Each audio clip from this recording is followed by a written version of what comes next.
Hello, it's me, Mr. Bro. Ito, ituturo ko na sa inyo kung paano gumawa ng massage oil. Gamit po ang ating ingredient ng aloe vera gel, oregano at aloe vera leaves. So, inilagay na po natin ang coconut oil at extra virgin oil. So, malalaman po natin kung siya pwede nang ilagay at ay atin pong i-estimate kung mainit na yung oil, yung parang gumagalaw na siya. Then tapos ilalagay na po natin ang ating mga sangkap. Yan.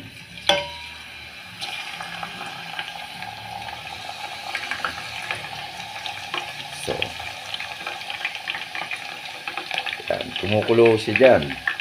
Tapos yan ho, mag-absorb yung kanyang katas ng aloe vera gel, aloe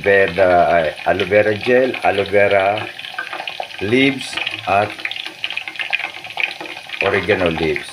So, yun, amoy siya. Ang bango. Amoy oregano.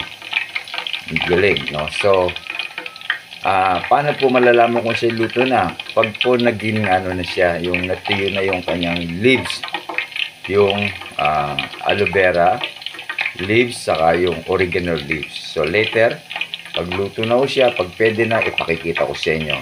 See you soon.